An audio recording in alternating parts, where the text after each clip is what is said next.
सुपाच्य होता है। इसी प्रकार से भजन का भी नियम है।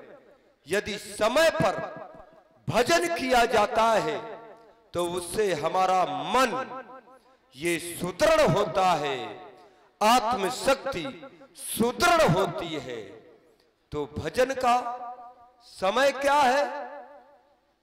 भजन का समय है उत्तमा सूर सहिता, मध्यमा लुप्त भास्करा, अधमा तार कोपेता, सायं संध्या त्रिधा स्मृता।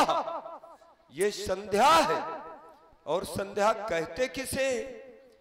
जहां पर दो वस्तुओं की संधि हो, आत्मा का परमात्मा से जहां पर संधि हो जाए वही तो संध्या है। जैसे दिन और रात्रि का आपस में मिलन हो जाए, जहां संधि हो वही संध्या है।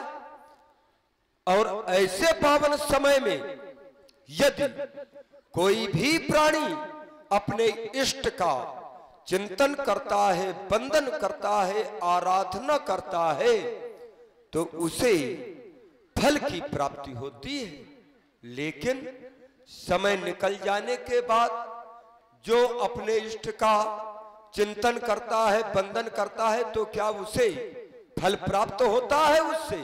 ना। तो फल कब प्राप्त होता है? संध्योपासना से अपने इष्ट के आराधन करने का फल जब ही प्राप्त होगा उत्तमा सूर सहिता, यानी भगवान भास्कर के रहते हुए, सूर्य भगवान के रहते हुए कोई भी सांसारिक प्राणी जब संध्या बंदन करता है, अपने इष्ट का आराधन करता है, चिंतन करता है, तो उसे उत्तम कोटि की संध्या का फल प्राप्त हुआ करता है। लेकिन हो सकता है ध्यान भूल जाए तो मध्यमा लुप्त भास्करा, मध्यम कोट की संध्या क्या है?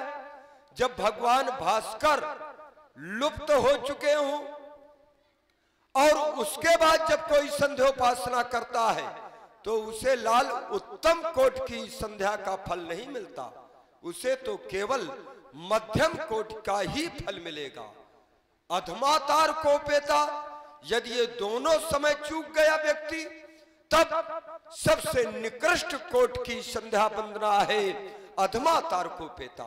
भगवान भास्कर अस्त हो चुके हों और नभ मंडल में तारागण पूर्ण रूप से आच्छादित हो चुके हों, और प्रायः आजकल हमने वर्तमान धरातल में यही स्थितियां देखी हैं।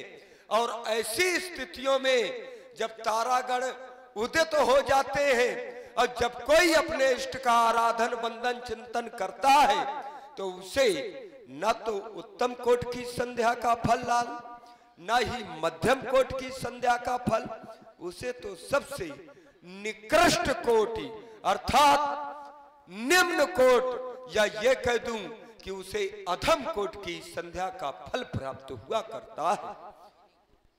हाँ लाल, ये उत्तम कोट की संध्या का ये पावन समय है, क्योंकि भगवान भास्कर मंद मंद गति से उदयाचल से अस्ताचल की ओर गमन कर रहे हैं, अभी अस्त नहीं हुए। पावन समय है तो हम ये चाहते हैं कि तुमहू करिए। ये नहीं है कि हम केवल आदेश दे दें और तुम करो हम ना करें, ऐसा नहीं। स्वयं करो और दूसरों से भी कराओ, यही संस्कार है। तो तुमहू करिए, हम करते हैं, क्योंकि संध्या सबको सुखदायी है। इसे तिहु काल करना चाहिए जो पावन जुग चल आई है। ये संध्या तर्पण जप हवन यज्ञ सब नित्य कर्म करना चाहिए। और भव सागर से यदि तरना है तो लाल हरि सुमरन करना चाहिए। क्यों? क्योंकि सत्य केवल यही है, उमा कहाऊं मैं अनुभव अपना, और सत्य हरि भजन जगत सब सपना। ये संसार सपनवत है, पावन समय है। जाओ जाकर के संध्योपासना करो। मैं यहीं पर बैठ करके संध्योपासना कर रहा हूं। जाओ मेरे लाल जाओ।